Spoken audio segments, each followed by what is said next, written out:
Esta conferencia.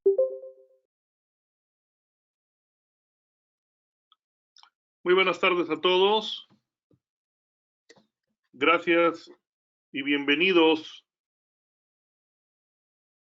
a todos a este webinar, a este círculo de estudios de cables de alto desempeño, patrocinado por Viacon, una marca de Viacable. A nombre del Colegio de Ingenieros Mecánicos, Electricistas, Electrónicos y Profesiones Afines del Estado de Querétaro, les damos la más cordial bienvenida. A nombre de nuestro Consejo Directivo, Quinto Consejo 2021-2023, sean todos bienvenidos.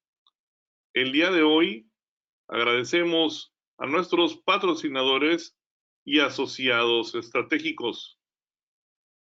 Star TM Auto de ETAP, con la cual reduces trabajo, creces rápidamente, creas rápidamente curvas, identificas disparos, evitas errores, estandarizas bases de datos para libros de reglas, guías, conoces el alcance del estudio de protecciones, diseña automatizadamente tus protecciones.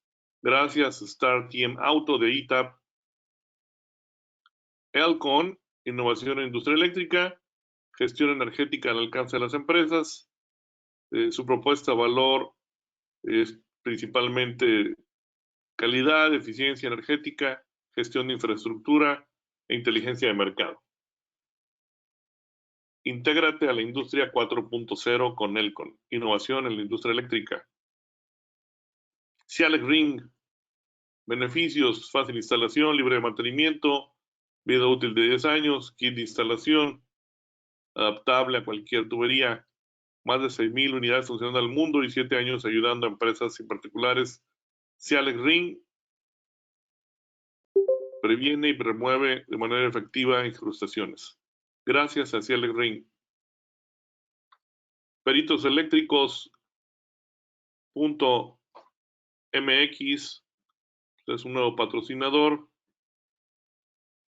y aquí están ofreciendo sus servicios especializados relacionados con diseño, cursos del software y otros servicios más relacionados con cortocircuito, flujo de carga, coordinación de protecciones y arco eléctrico.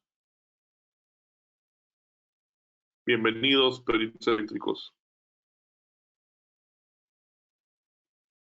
Ellos están en Reynosa y Monterrey.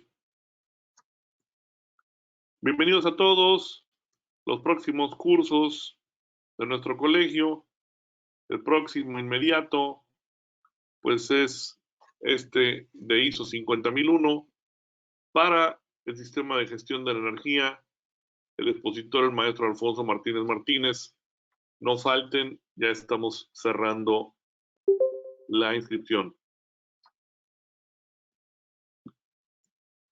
Los próximos círculos de estudios, pues este trimestre estaremos llenos de ingenieras. Estará la ingeniera María Antonia Mejía Ramírez, María Jacqueline Chávez Trejo, María del Carmen Ruiz Cruz, Bárbara Adriana Rodríguez Bucio, María Angélica Valencia Gómez y la maestra Elisa Ávila Requena, entre otras. Y esperamos ansiosos sus webinars. Va a estar muy interesante todos sus temas. Los esperamos en los próximos webinars. Y también los esperamos en las próximas mini expos. Recuerda que la mini expo es segura, es con distancia, cubrebocas obligatorio, uso de gel, distancia sana, ventilación natural, todas las garantías que podemos brindar en el CIMEC para estar protegidos. Los esperamos presencialmente en la mini expo. Solo son 10 participantes cada hora. Tú mandas un correo a mini.expos.cimec@gmail.com y eliges tu horario de tu preferencia. Nosotros te confirmamos si el horario está disponible a través del mismo correo electrónico. Te esperamos con Foncal Mexicana y también C para la charla de condición situacional de equipo eléctrico. Los esperamos. Finalmente, si no estás inscrito al CIMEC, ¿qué esperas? El CIMEC te necesita. Vamos a pasarle los controles a nuestro representante de Viacom, al ingeniero Rodolfo Castillo López, maestro de ingeniería, que tenemos a bien tenerlo de nueva cuenta aquí en el CIMEC, en estas transmisiones de los círculos de estudio, una tradición de más de 3 décadas, pero ahora virtual. Vamos a pasarle los controles al maestro Rodolfo para que pueda transmitir el webinar del día de hoy. ¿Estás listo, maestro Rodolfo? Sí, buenas tardes. Gracias por la invitación. Mira, ahí tengo dos computadoras, es la que dice Rodolfo Castillo López. Envía con presentador, algo así. Ándale, ya estás. Ya Listo. lo tienes. A ver, vamos a checar si todo está listo. Por mi parte, mientras Rodolfo hace sus ajustes, suplicarles que controlen sus micrófonos y me han solicitado también que cambien el nombre de su ordenador por sus nombres propios. Entonces, si no cumple con este requerimiento, van a ser eliminados. Por ahí veo luego, dice HP 90904, pues va a ser eliminado. ¿Sí? Si no cambia su nombre. Entonces, así como esta persona, bueno, si no logran hacer el cambio, pues con la pena, pero van a ser eliminados. Por respeto a todos, porque todos nos estamos identificando, ¿verdad? Y necesitamos saber quién está y a quién nos dirigimos. Por favor, entonces esa súplica, cámbienle, es muy fácil. Ustedes señalan el puntero en asistentes, localizan el que les corresponde a ustedes, y hay una flechita hacia abajo, y ahí dice cambiar nombre. Muy sencillo. Rodolfo, si estás listo, te dejo los controles, agradeciéndote de antemano tu disposición y la de Viacom nuevamente para apoyarnos a nosotros, al CIMEC, en este círculo de estudios que pues cada vez se ponen más interesantes. Gracias, Rodolfo. Claro, un gusto, Gustavo, que nos inviten nuevamente a este círculos de estudio que bueno, han tenido o tienen más bien mucho éxito en las redes sociales y bueno, gracias a toda la gente por conectarse. Antes de empezar con esta presentación de cables de alto desempeño, quisiera comentar que uno de los patrocinadores que me pidió referencia para estar aquí con el grupo con el colegio, con el CIMEC, me mandó el anuncio corregido donde venía el dato de la NOM 2012 y yo por error mandé el que decía el 2018, ¿no? Entonces, si los dueños de Peritos están aquí, una disculpa, fue error mío. No te preocupes, Rodolfo. Sí, lo actualizamos y me lo mandas todavía más adelante. Al final lo cambiamos, no te preocupes. Perfecto. Bueno, vamos a entrar. No es algo muy relevante. Bien, y bueno, cabe mencionar que hoy estamos transmitiendo desde Monterrey, Nuevo León. Aquí Así es, andamos. Así que estamos más cerca cada vez. Claro, de hecho aquí te tenemos a ver si es posible que nos reunamos y agradecido contigo y con todo el consejo directivo del CIMEC y con todos los miembros del CIMEC que pues han puesto mucho empeño en estos círculos de estudio y que bueno, pues son en beneficio de la sociedad y del gremio ingenieril y bueno que se pudieron conectar. Gracias por acompañarnos. El objetivo de este webinar es mostrar los elementos que integran un cable de media tensión. En este caso, las características eléctricas de lo que nosotros hemos denominado cable de alto desempeño para media tensión. Vamos a realizar un análisis de su construcción y mostrar obviamente qué beneficios tiene con respecto a otros cables o por qué nosotros le llamamos cable de alto desempeño.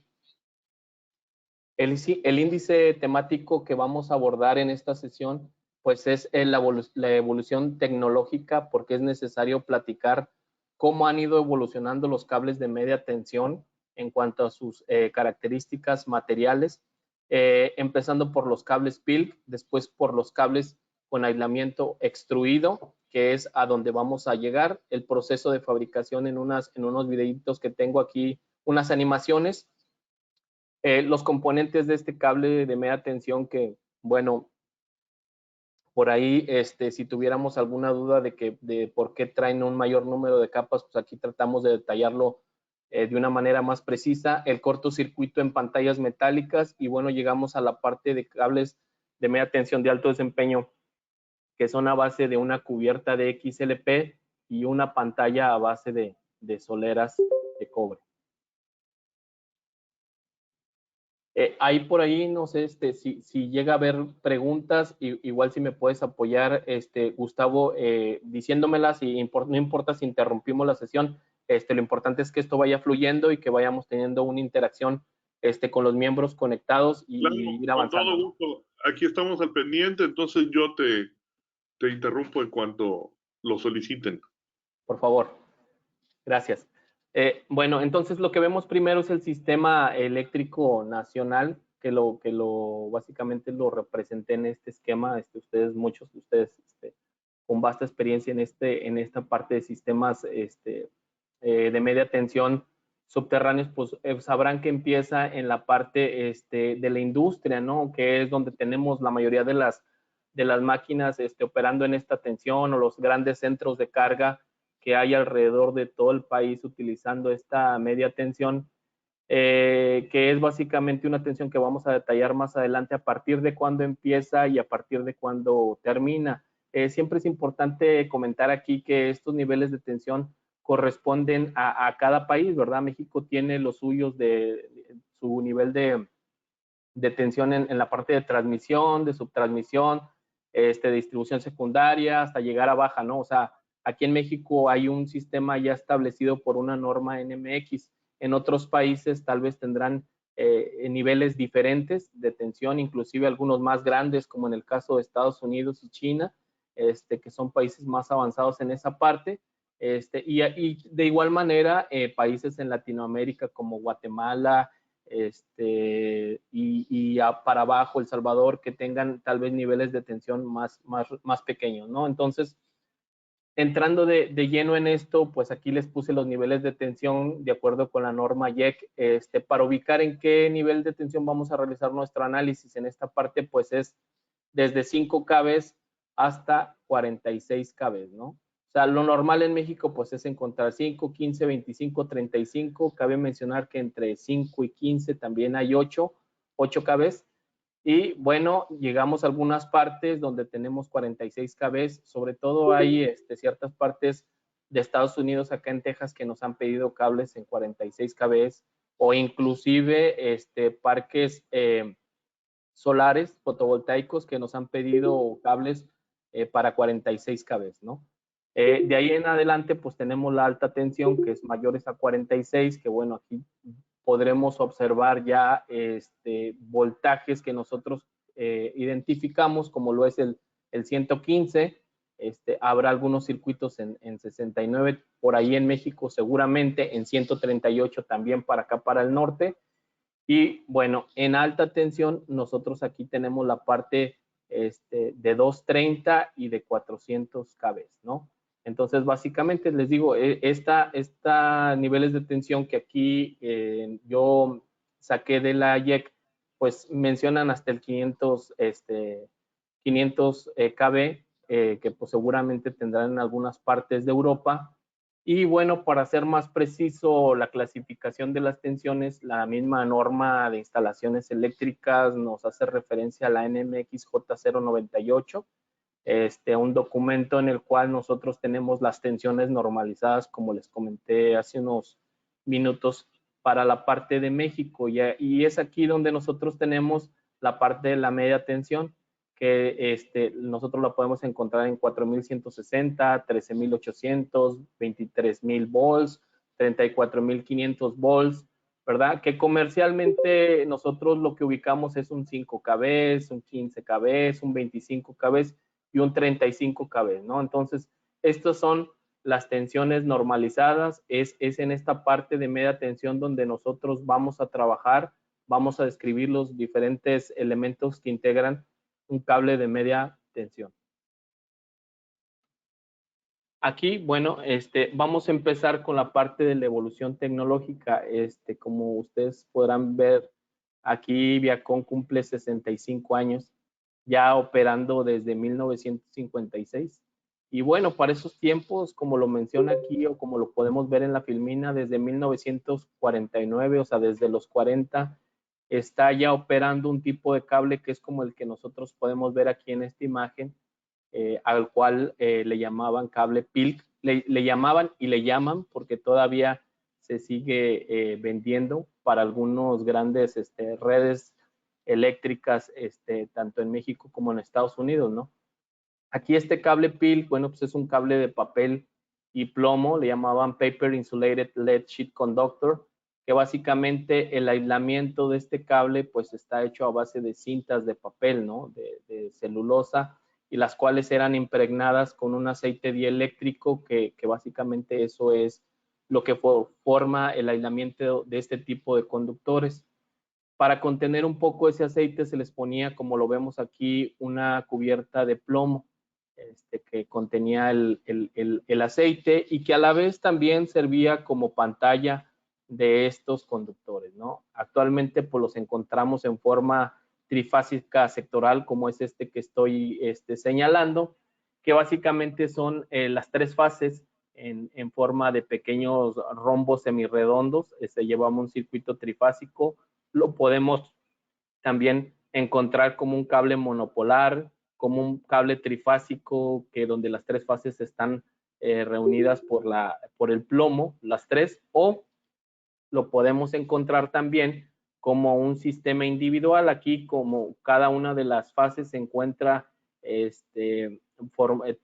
su pantalla de plomo de forma individual, ¿no? Entonces, básicamente esto es lo que se utilizaba en las grandes redes en los años 40, ¿no? Vamos a detallar de forma individual cada uno de los elementos constructivos de este tipo de cable. Normalmente pues se utilizaba un conductor de cobre, como lo vimos en la imagen anterior, había unos de aluminio, pero bueno, pues yo en 15 años que tengo trabajando en la industria del cable, aquí en Viacom, pues no he visto que hayan pedido un cable de aluminio. Inclusive en los lugares que he podido visitar, pues no he visto conductor de aluminio, casi todos son de cobre, ¿no? Sin embargo, pues he leído en algunos boletines o en algunos papers acerca de estudios donde pues también se utilizaba de aluminio. Entonces, yo lo que he visto son conductores de cobre. Después, miren, aquí había, en vez de semiconductores extruidos, que es hacia donde vamos, estaban unos semiconductores a base de cintas. Tanto el semiconductor del conductor y luego seguía el aislamiento a base de cintas. Aquí tiene un tono brilloso porque pues es un dibujo renderizado, ¿no? Y la parte de papel no la ubiqué muy bien, por eso brilla, pero esto es un poco más opaco y aquí en esta parte van reuniendo a base de capas de cintas de papel, una capa, dos o tres, hasta llegar al espesor de este cable, que lo pueden pedir, no sé, en 160 milésimas, etcétera. Después había una cinta de papel que van intercaladas con una cinta de carbon black, con una cinta de cobre.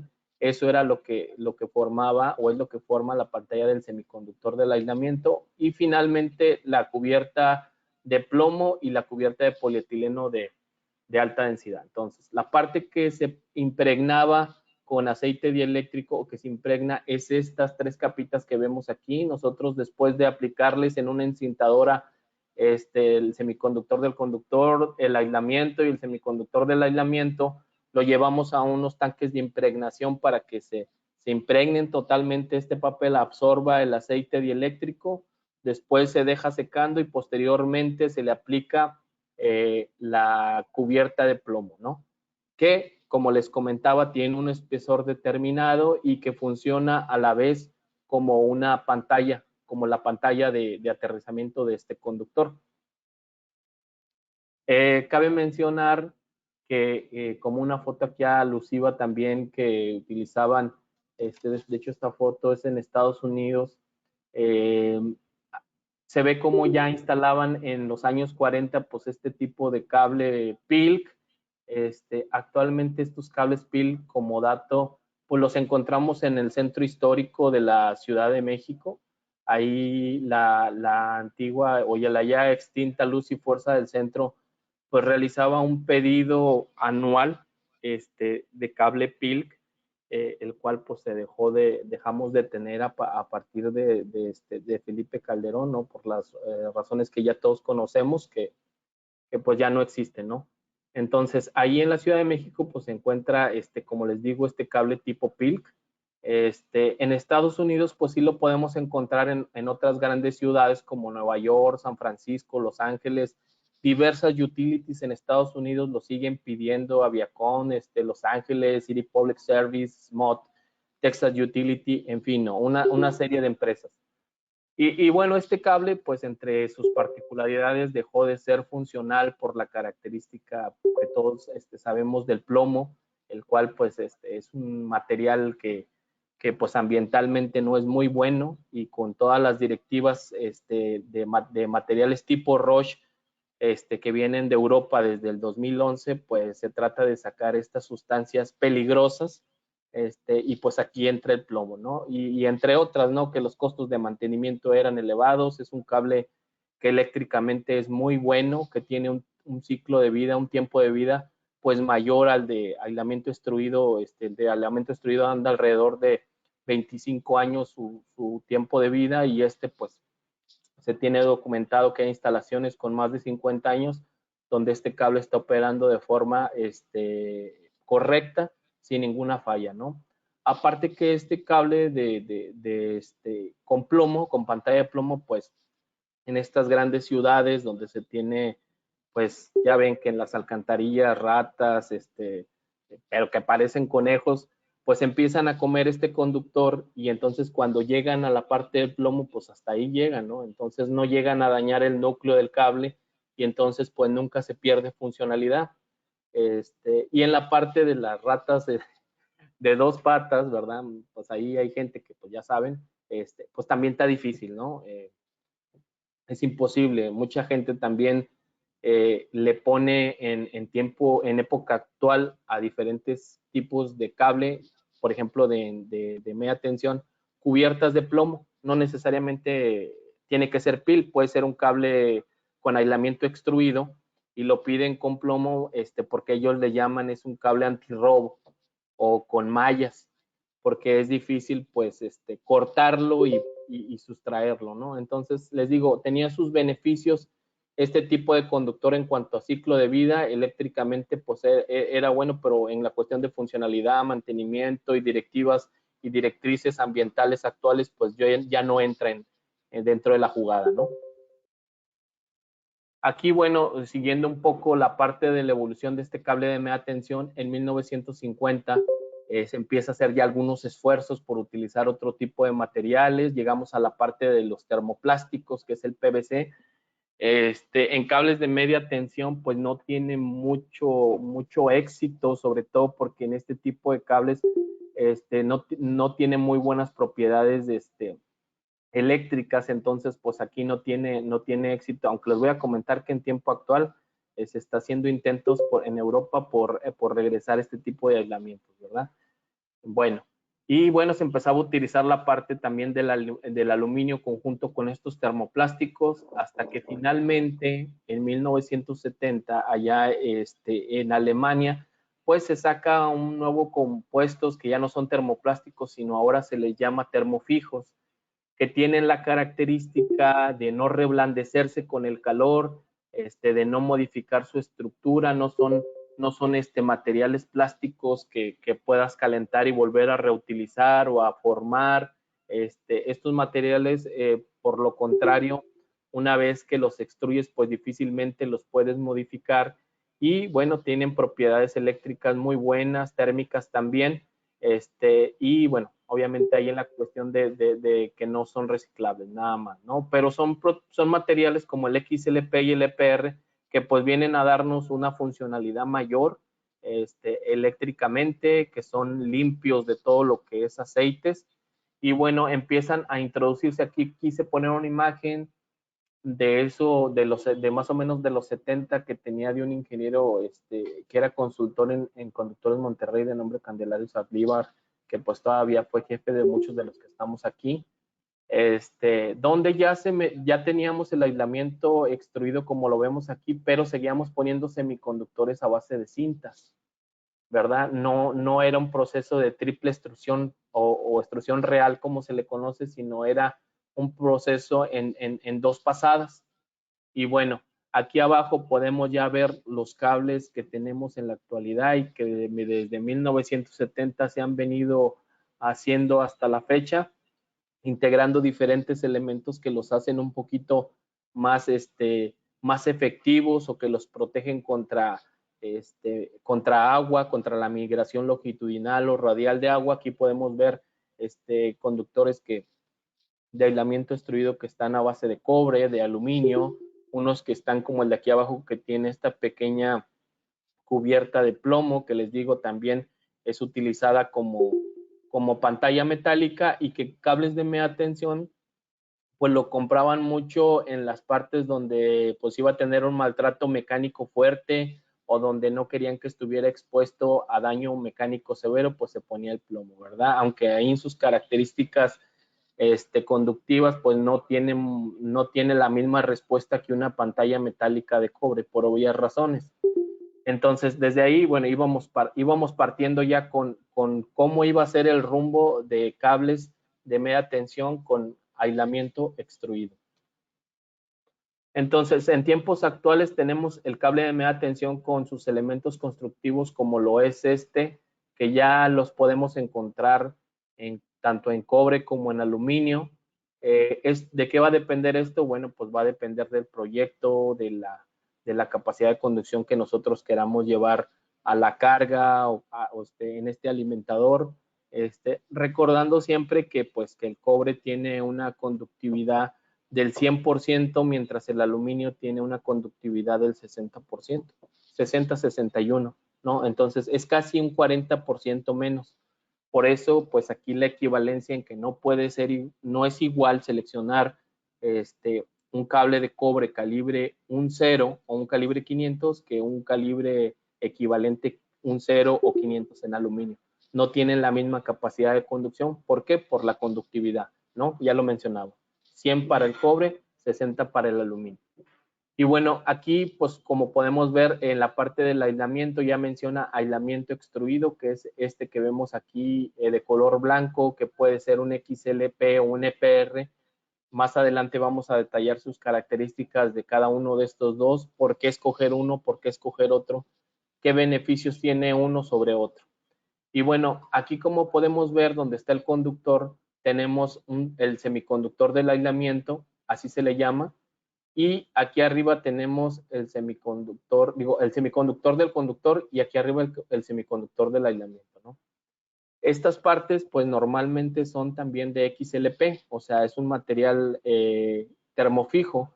Y bueno, ya en esta parte, como lo vamos a ver más adelante, pues era una aplicación en una sola pasada, lo que le conocen como triple extrusión, en una máquina de inyección de plástico, le llaman extrusor, donde inyecta el material de pellets de estos materiales en una sola pasada, en una sola inyección.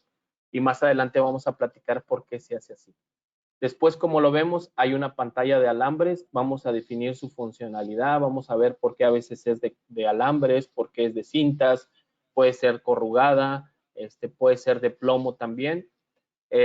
Muchas veces lleva aquí una cinta poliéster, esta que vemos aquí de forma transparente, es una cinta que su función es evitar que el material de cubierta penetre aquí en estos intersticios, ¿no? Y sea pues difícil desprenderla, ¿no? Para eso es la función de esta cinta poliéster. Habrá cables también que no lleven esta cinta y la cubierta vaya hasta la parte del semiconductor del aislamiento. Esos normalmente son cables americanos conocidos como cables UD, ¿no? Entonces, la mayoría de los cables de media tensión tiene cubiertas de PVC y de polietileno, en su mayoría. Bueno, posteriormente aquí pues vamos a encontrar las diferencias entre la parte de un cable PIL, como lo podemos ver. Estos son de las pocas muestras que puedo yo rescatar, porque cuando se hace uno prácticamente el proceso de un cable PIL, que es un proceso artesanal, se le pone las cintas en una encintadora, se va viendo que los registros coincidan, no, es todo, ¿no? Y que dé el espesor, sobre todo porque aquí les voy a hacer este comentario, en el caso de cables PILC, tiene una restricción en cuanto a diámetro. Como estos cables fueron instalados, como ya lo vimos en los años 40, pues ya tienen una infraestructura dada, o sea, ya hay ductos que los llevan por ahí en partes donde normalmente no se puede hacer modificaciones, como ya lo comentamos, en grandes ciudades, que muchas son centros históricos. Entonces, estas instalaciones, pues es difícil hacerles alguna modificación por todo lo que implica actualizar toda la infraestructura. Entonces nos dicen, vamos a buscar el reemplazo para un cable PIL, siempre y cuando este cable tenga tales dimensiones. Entonces es ahí donde nos encontramos el principal reto, ¿no? Tratar de hacer este cable a base de cintas de papel para determinado diámetro, ¿no? Y aquí, del lado derecho vamos a encontrar dos cables, con aislamiento de XLP y después uno con aislamiento de PR. Va a depender el fabricante la diferencia de estos colores. Va a haber tal vez el XLP en colores más claros, más transparente, cuando es nuevo. Obviamente estas muestras pues ya tienen algo de tiempo conmigo aquí en la oficina. Este material se ve más claro o podrá verse blanco como azulado también. O el caso del EPR aquí, pues se verá un poquito más naranja, etcétera, ¿no? Dependiendo del fabricante del compuesto. Básicamente aquí, estos dos cables de aislamiento extruido sacaron del mercado al cable PIL por la parte de los materiales Roche, ¿no? Que como les comentaba, pues son directrices que vienen de Europa y que, bueno, finalmente con la parte del ISO 9000, 14000, etcétera. De hecho, aquí va a haber una plática muy buena acerca del ISO, que habla de la energía. Entonces, pues todas esas directrices vienen unidas a esta parte de la cuestión ambiental y es por eso que pues tenemos que ir avanzando tecnológicamente y estos cables PIL pues han quedado fuera de lo que del día de hoy, ¿no? Con toda esta normatividad.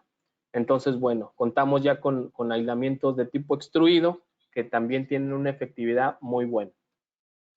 Ahora, aquí vamos a ver esta parte de un video que les traje, que es como la mayoría de los fabricantes cableros en el mundo hacen este tipo de cables extruidos.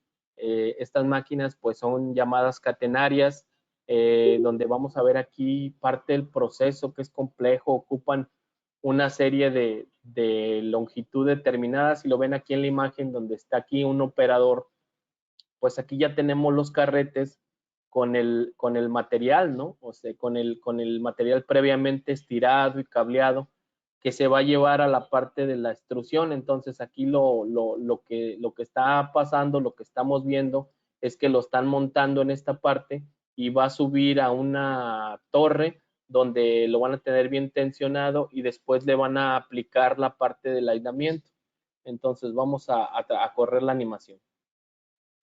Aquí se ve cómo está rodando el carrete, después va a subir a un segundo piso. Aquí lo voy a detener porque aquí, si lo ven, hay dos operadores. Aquí se está tratando de tensionar el cable para posteriormente subirlo a la parte donde lo van a realizar la extrusión. De este segundo piso pasa a un tercer piso y aquí es donde básicamente se encuentra la ciencia de los cables de media tensión. Está la rueda, esta polea que está tensionando la línea y va a bajar a este punto donde se encuentran tres extrusores, como si lo ven, este es uno, en el centro hay otro y de este lado hay otro, donde se aplica la parte de la triple extrusión, donde se aplican los semiconductores del conductor, el aislamiento y el semiconductor del aislamiento en una sola pasada, con la finalidad de no tener imperfecciones entre las capas, de que no haya impurezas y que nos pueda provocar una burbuja que al final se ionice y que nos ocasione una descarga parcial. Posteriormente,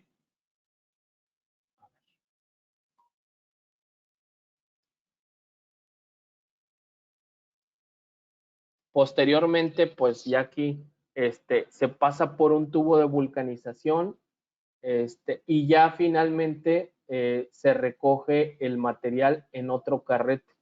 Y se recoge aquí pues para ser llevado a otro proceso. Ya de aquí le van a poner la pantalla metálica, la cubierta y se acabó, ¿no? Ahí termina el proceso, ¿no? Tiene que pasar por un proceso de vulcanización porque el material pues necesita ser vulcanizado. Después de ahí ya cuando le aplican, cuando lo recogen lo pasan a un proceso de desgasificado porque se le tiene que sacar el gas, se genera gases entre las interfaces, este gas es metano y bueno, si no lo desgasificáramos cuando el cable se energiza y por el efecto térmico se empieza a calentar, pues este gas pues se abombacha y termina fallando el conductor, ¿no? Entonces por eso hay que desgasificarlo. Posteriormente aquí, nosotros, para los que no conozcan Viacón o los que no sean de Monterrey, pues Viacón se encuentra en una área de 23 hectáreas, como lo podemos ver aquí en la foto. Y bueno, pues desde los 50 que está en operación, pues ya estaba esta torre que ustedes ven aquí, o en esta imagen, esta torre, que pareciera pues ser un depósito de agua, ¿no? Pero no lo es. Dentro de esa torre hay una máquina que hace el proceso de extrusión que ya vimos, pero en vez de ser horizontal lo hace de forma vertical. Y tiene su porqué, ¿no? Entonces, esta máquina se alberga en esta parte metálica donde dice Viacón. Aquí hay 3 niveles. En el segundo nivel se encuentran los extrusores y en el tercer nivel se encuentra un cuarto limpio donde se contienen los pellets de XLP o EPR. Normalmente esos cuartos limpios están catalogados de 10,000 partículas por millón de contaminación, etcétera. Son cuartos que más o menos tienen una equivalencia a algo que maneja la NASA de no tener contaminación en el aire, ¿no? Entonces, son limpios con la finalidad de que los pellets no se mezclen con alguna otra basura que pueda estar en la atmósfera o que no tengan humedad y que puedan arruinarnos la parte de la triple extrusión, ¿no? Esta torre pues fue la primera en los años 60 en todo el continente, en toda Latinoamérica, la primera máquina en toda Latinoamérica de este tipo.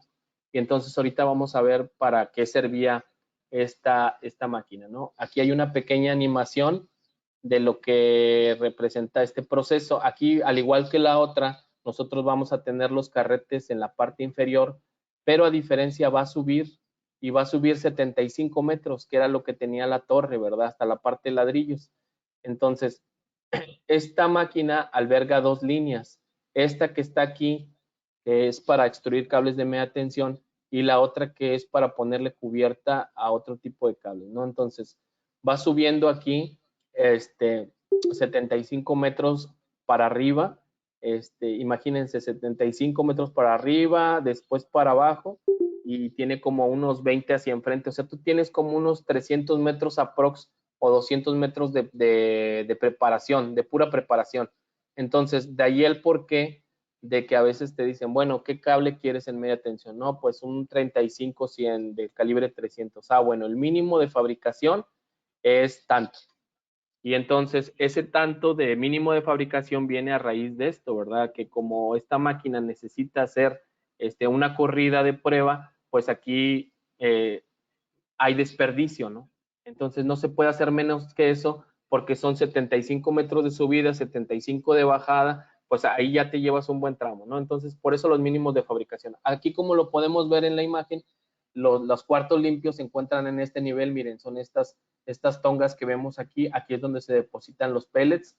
Todo este ambiente de este piso está presurizado. De hecho, hay que entrarse con trajes pues totalmente herméticos bajo un proceso de ahí de presurización para llegar a donde están los pellets, que posteriormente, miren, aquí en este cabezal, aquí están los 3 cabezales, si se alcanzan a ver, este es 1, 2 y 3, y aquí se le aplica la triple extrusión a este cable.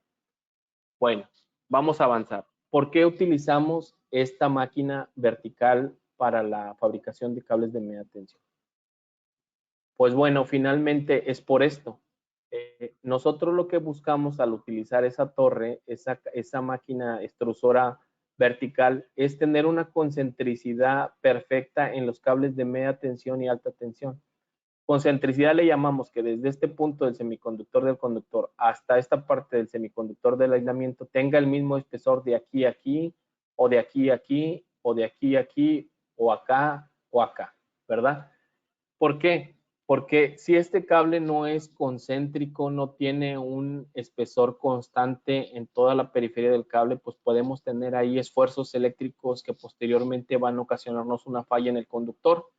Entonces, normas como la de CFE, la NRF 024, que es la pasada a la que tenemos ahora, la de la E 1016, nos pedían el dato de concentricidad, y también la NMX J142 pasada nos pedía el dato de concentricidad y nos pedían un valor que teníamos que cumplir como fabricantes, ¿no? Entonces, únicamente con este tipo de procesos de torres nosotros manteníamos esta concentricidad en los valores que nos perdían las normativas nacionales y extranjeras también, en el caso de la UL o la ICEA.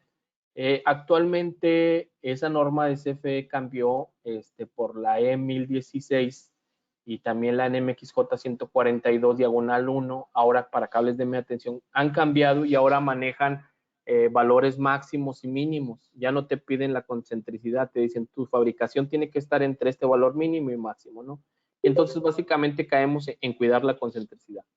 También para poder darle una concentricidad a este cable, nosotros contamos con sistemas de rayos X que le llaman Sicora, para poder hacer un centrado en línea, ¿no? Entonces va detectando el sensor la parte de la concentricidad y va corrigiendo, de tal manera que nosotros obtenemos diámetros muy constantes durante toda la corrida. Ahora, si nosotros podemos observar, perdón, si nosotros podemos observar, nosotros tenemos diferencias entre un cable de media tensión y de baja tensión, como lo vemos aquí simplemente en las imágenes. Ahorita vamos a ver detalladamente qué función tienen cada uno de estos elementos, por qué nosotros al tener una tensión mayor a 2001 volts tenemos que ponerle, ya los cables tienen que ser blindados, como nos marca el artículo de la NOM, que es el 328-2, que te dice que para cables individuales o multiconductores con aislamiento dieléctrico sólido mayores a 2001 volts, tú tienes que utilizar ya un blindaje, o mayores a 5 kV también, ¿no? Entonces ahorita vamos a detallar qué función tiene cada uno de ellos. No sé cómo vayamos en la parte de las preguntas, si todo está normal o hay alguna pregunta por ahí. Bueno, en la parte de la triple extrusión, como ya lo comentamos en los procesos tanto horizontal como vertical, nosotros al cobre o al aluminio le vamos a aplicar estas tres capas. El semiconductor del conductor, el aislamiento que puede ser DPR o DXLP o XLP-RA, retardante a las arborescencias, y el semiconductor del conductor. Esto se aplica obviamente porque en el conductor vamos a tener, hay una serie de esfuerzos eléctricos. Y entonces estas capitas de color negro nos van a servir para minimizar o uniformizar estos esfuerzos. Esto pues obviamente se da solamente en los cables de media tensión y es necesario que lo tengan, es necesario que guarden su espesor para que nosotros evitemos esta clase de problemas. Miren, también es importante ahorita que vemos esta imagen, aprovechando el comentario, muchas veces nosotros entre interfaces, por ejemplo aquí semiconductor de aislamiento, podemos tener burbujas o podemos tener materiales que no son parte de estos aislamientos, entonces eso nos va a provocar que esa parte de burbuja se ionice y se esté generando una pequeña descarga parcial que con el tiempo nos va a ocasionar un problema en los aislamientos. Por eso la razón de hacer el proceso de triple extrusión en una sola pasada, para tener estas interfaces lisas, que no tengan burbujas, que no tengan imperfecciones y que puedan dañar más adelante el buen funcionamiento de este tipo de conductores. Ahora, ¿qué pasaría, como lo vemos en la imagen, si nosotros no tuviéramos el semiconductor del conductor, que es el que vemos aquí en esta imagen de arriba? Si lo tuviéramos solo los alambres, utilizando este cable como un cable de media tensión, pues bueno, va a pasar lo que está pasando en esta imagen, que se van a estar generando líneas de flujo eléctrico que se van a estar cruzando unas con otras, porque si ven, salen de cada hilo en forma radial, pero como los hilos están uno al lado de otro, pues están cruzando esas líneas de flujo eléctrico, y lo que ocasionan es que cada vez que se cruzan, pues generan puntitos calientes ahí y esfuerzos que pues no son muy buenos para la parte de nuestro conductor, ¿no? Entonces, nosotros para evitar eso, pues le aplicamos el semiconductor del conductor, así como lo vemos aquí. Este semiconductor pues penetra aquí hasta los intersticios de estos alambres, hasta este punto, y lo que nos sirve es que como es un material semiconductor, pues va a uniformizar estas líneas de flujo eléctrico, manteniendo una superficie equipotencial uniforme, como lo vemos en esta imagen. Y de esta forma, pues no vamos a tener concentración de esfuerzos eléctricos en esa parte. También les voy a comentar que, pues bueno, esta parte, este material semiconductor del conductor es de los más caros, y cuando tú pides, por ejemplo, un cable, sabes que yo quiero un cable de media tensión para una temperatura de operación de 105 en vez de 90 grados, este semiconductor es diferente, es más caro, porque tiene las características precisamente de soportar estos esfuerzos, ¿no? Después, bueno, vamos a pasar al semiconductor que está arriba del aislamiento. No piensen que me estoy saltando el aislamiento, ahorita nos vamos a verlo detalladamente. Ahorita la intención es platicarles la función de las pantallas. En la parte de la pantalla que está aquí, el semiconductor del aislamiento y la pantalla metálica, normalmente se aplican en cables de más de 5 kb, ¿verdad? Por ahí alguien podrá decir, bueno, pues están los semiaislados. Sí, pero esos cables, pues, como sabemos, pues van aéreos, y pues bueno, también generan inducción, pero pues bueno, están arriba, aéreos con otro sistema, y lo que nos preocupa a nosotros es este tipo de cable subterráneo que finalmente está haciendo contacto con una charola, está haciendo contacto con el terreno mismo, y bueno, está generando ahí una inducción. Entonces, cuando son cables arriba de 5 kb, todos, por lo general, llevan sus pantallas. Pantalla semiconductora sobre el aislamiento y pantalla metálica.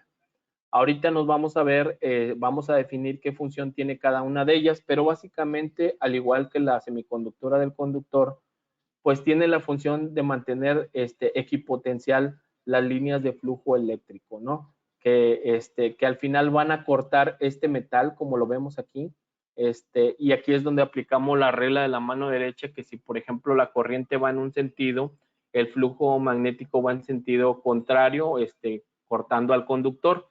Y bueno, aquí tenemos el fenómeno de voltaje inducido, y por ende en esta pantalla metálica, voltaje inducido, y por ende corrientes inducidas también, ¿no? Entonces, por la parte de esta pantalla metálica va a estar circulando una corriente propia del flujo magnético de este conductor, de la corriente de este conductor.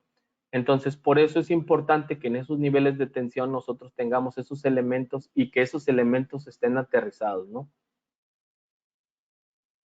No sé si vamos bien o hay alguna pregunta hasta el momento.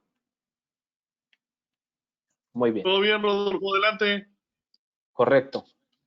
Bueno, ¿qué pasaría si nosotros tuviéramos dos conductores cerca? Que es como normalmente nosotros lo tenemos en una instalación de media tensión. ¿Qué pasaría si nosotros tuviéramos esos dos conductores, pero aparte los tuviéramos sin pantalla, sin semiconductor del aislamiento y sin pantalla metálica?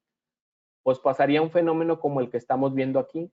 Saldrían las líneas de flujo eléctrico chocando contra el otro conductor, y bueno, tendríamos ahí unos esfuerzos eléctricos tremendos, voltajes inducidos. Y normalmente eso, ¿en qué te afecta? Bueno, pues en la misma ampacidad del cable, ¿no? Inclusive si lo han visto ustedes cuando tienen un conductor en formación plana, un circuito, 3 fase A, B y C separados por una distancia, tienen un valor de ampacidad, pero si ustedes tienen ese mismo circuito en formación trébol o en un cable trifásico, tienen un valor de ampacidad también diferente.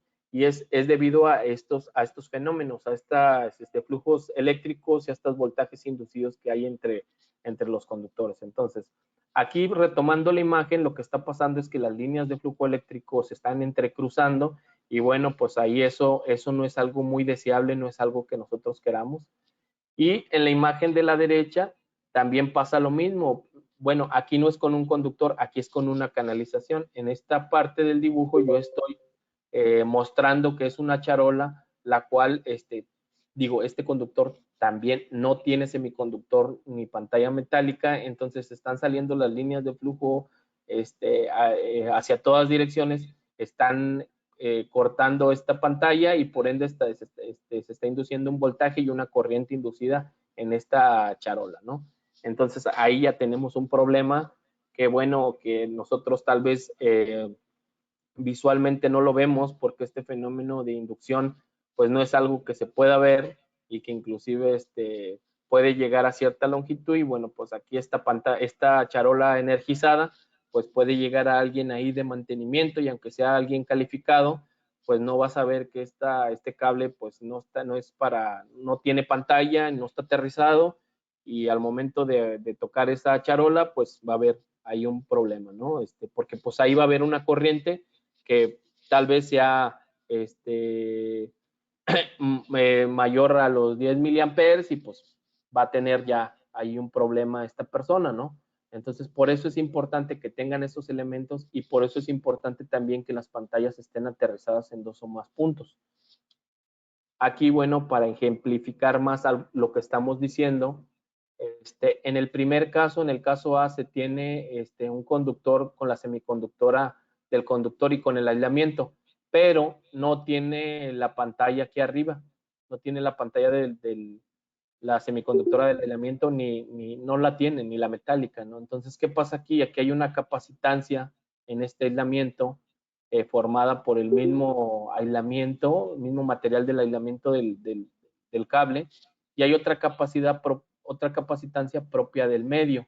Entonces, si lo vemos aquí abajo, nosotros en la parte del voltaje vamos a tener un voltaje aquí inducido en las pantallas y va a estar el voltaje ahí presente. ¿Qué va a pasar? Cuando el cable se llegue a aterrizar con algún elemento metálico o alguna persona, pues este voltaje va a caer, pero mientras aquí va a estar, ¿no? Y ese voltaje pues representa un peligro para las personas. Este es un cable sin pantalla. Entonces, lo ideal será esto que tenemos aquí en medio, que el conductor lleve una semiconductora sobre el aislamiento, y de preferencia que esta semiconductora lleve una pantalla metálica aterrizada. ¿Para qué? Bueno, pues a pesar de que tengas la capacitancia propia del aislamiento, pues bueno, cuando haya un voltaje, pues va a ir a drenarse a tierra porque nosotros tenemos el sistema aterrizado, ¿no? Entonces, lo que nosotros queremos es que no tengamos ahí ni voltaje ni corriente ahí para que no llegue a afectar a alguna persona. Ahora, por lo contrario, hay muchos sistemas que se utilizan, como lo vemos aquí, con el neutro flotado, quiere decir que con la pantalla flotada, perdón, que quiere decir que nada más está aterrizado en un solo punto. Y pues si lo vemos en esta imagen, pues el voltaje se va a mantener constante hasta que el sistema se aterrice, ¿no? Aquí lo podemos ver claramente.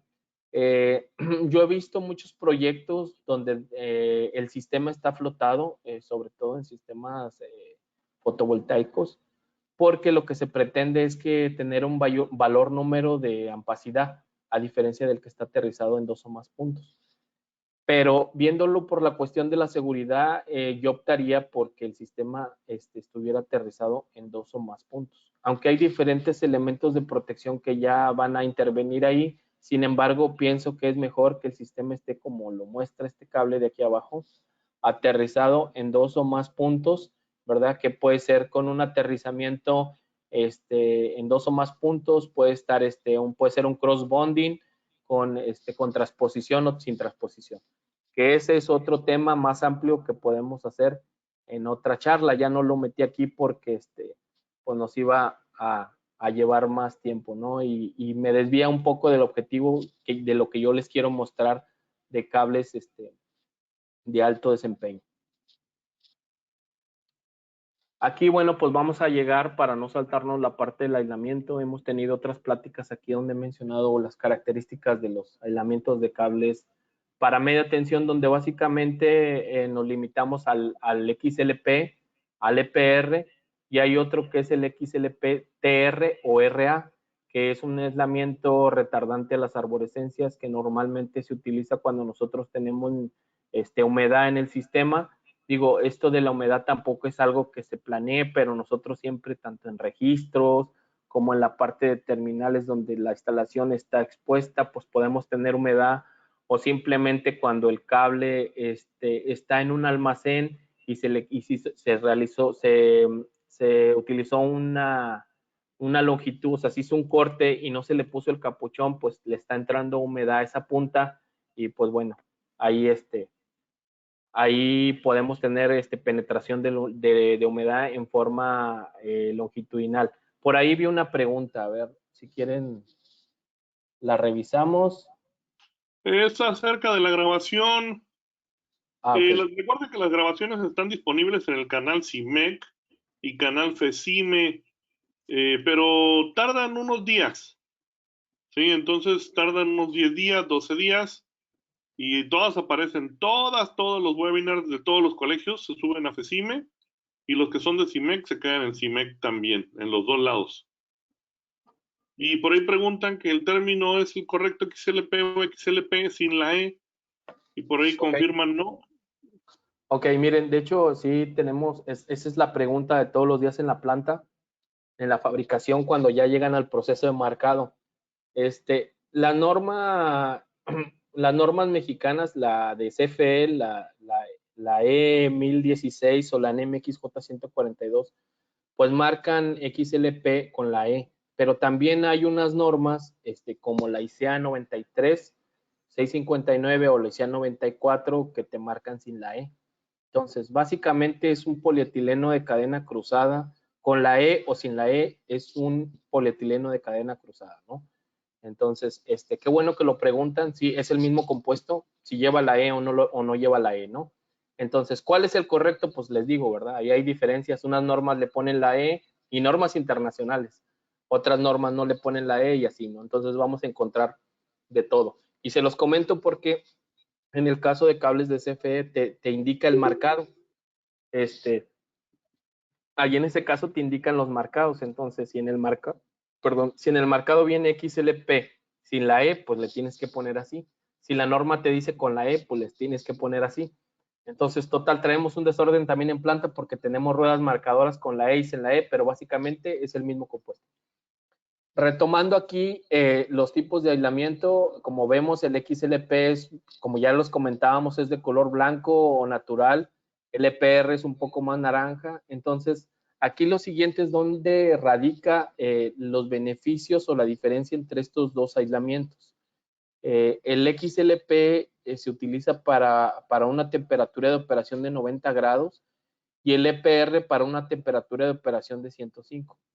Y de igual manera, temperatura de emergencia de 130 contra 140. Y bueno, ambos, los dos, tienen una temperatura de cortocircuito de 250 por ser materiales termofijos. Entonces, aquí la pregunta es, ¿en qué me beneficia que sea 90 o en qué me beneficia que sea 105? Bueno, si nosotros entramos a las tablas de ampacidad que nos da la NOM 001, verán que es un valor para la columna de 90 y es otro valor para la columna de 105.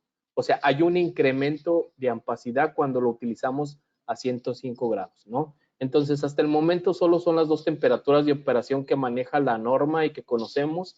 El XLPRA funciona para 90 y para 105. Este es el único que se puede utilizar para los dos, 90 y 105, ¿no? Entonces, básicamente ahí radica. Entonces, si tú tienes un calibre 1.0 de cobre con un aislamiento XLP y tienes otro, un 0 con aislamiento de EPR, pues van a tener ampacidades diferentes y vas a tener ahí una ventaja en el que es 105 grados, ¿verdad? Ahora, este tipo de aislamiento pues es más caro que el XLP tradicional. Ah, bueno, pues ponle el XLP-RA, también es 105 y tiene el mismo precio del XLP. Entonces, ahí es donde tú empiezas a jugar, ¿no? Este XLP, pues te sirve para ambientes secos, como ya los mencionaba, CFE lo tiene catalogado para ambientes secos, y para ambientes húmedos utiliza el RA o el TR, el retardante de las arborescencias. CFE no contempla aislamientos de PR.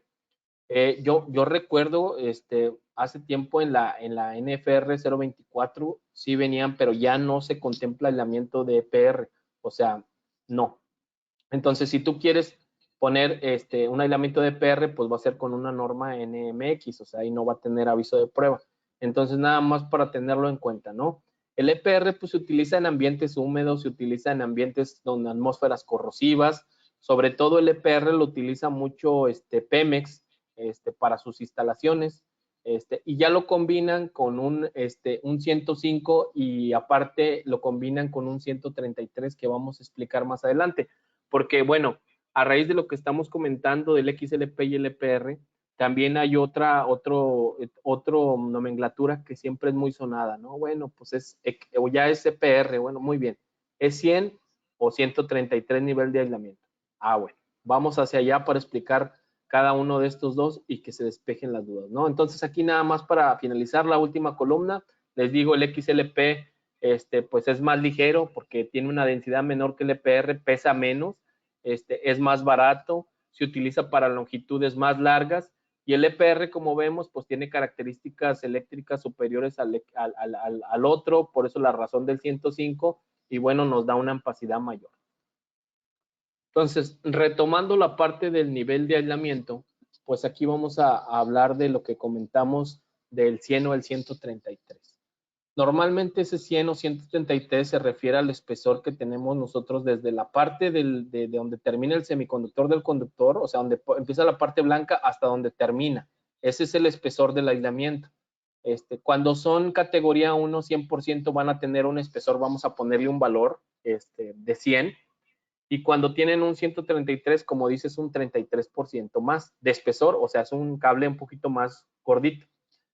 ¿Y eso en qué nos beneficia? Bueno, pues normalmente nosotros cuando tenemos el cable 100% nivel de aislamiento, tenemos sistemas sólidamente aterrizados y bueno, como está sólidamente aterrizados para ese espesor, nosotros podemos liberar la falla que ahí ocurra en un tiempo de 1 minuto, ¿verdad? Obviamente, pues nosotros ya en sistemas actuales contamos con protecciones porque 1 minuto es como 60 ciclos que actúan en menos de eso, ¿no? Pero bueno, esa es la definición. ¿Y qué pasa con la categoría 2? 133%, como es un poco más, tiene mayor espesor, está más gordito, pues ahí en ese caso nosotros podemos tener sistemas que no cuenten con un neutro sólidamente aterrizado, ¿verdad? O sea, una pantalla que no esté sólidamente aterrizada. Entonces, ahí en ese caso, nosotros por ese espesor podemos tener un tiempo de liberación de falla de menos de 1 hora, ¿no? Entonces, miren, el 100% libera la falla en 1 minuto y el 133 en 1 hora. Ahora, pues tampoco es muy conveniente que nosotros tengamos una condición de falla en ese sistema porque también se va a someterse el aislamiento a un esfuerzo eléctrico tremendo que después a lo mejor el ciclo de vida o el tiempo de vida útil de ese producto pues va a caer, ¿no? Entonces, básicamente para eso lo utilizan el 100 o el 133. Ahora, habrá personas que me comenten que, bueno, pues sabes qué, Inge, yo también he visto que hay un 173% nivel de aislamiento categoría 3. Sí, sí la hay. Si tú checas las ICEAs, ICEA 93, 639 o ICEA 94, 658, o la UL 1072 para cables de media tensión, te mencionan todavía aislamiento para categoría 3 o 173% nivel de aislamiento, donde te dicen que el tiempo de apertura para falla, pues es indefinido, así lo marca, ¿verdad? Entonces, bueno, pues ese tipo esa categoría 3 o 173% nivel de aislamiento para normas mexicanas ya no existe, o sea, ya no, la norma de CFE no te permite un cable con 133% nivel de aislamiento, o la norma NMX J142 para cables de media tensión tampoco te permite ya un aislamiento para 173% de nivel de aislamiento. Entonces ahí sí un cliente, porque nos lo piden, por ejemplo, armadoras de cables como la Ford, como la General Motors, nos piden cables en 173%, pues ahí nosotros tenemos que recurrir a estándares internacionales como la ICEA o como la UL.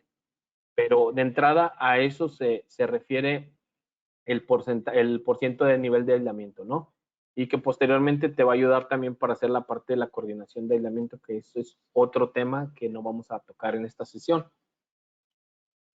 Ese aislamiento hay que tener en cuenta que va a estar sometido a esfuerzos eléctricos propios de la corriente que va a circular por el conductor, y llegamos a un término de rigidez dieléctrica, que básicamente la rigidez dieléctrica es la intensidad de campo eléctrico al que se somete el aislamiento antes de que se produzca una perforación en el aislamiento. O sea, ese tema de rigidez hay que cuidarlo, porque no hay que pasar de ese valor, porque si nosotros pasamos de ese valor que está dado en kilovolts por milímetro cuadrado, pues nosotros podemos dañar el aislamiento, inclusive lo podemos perforar y pues ahí se presenta una falla franca.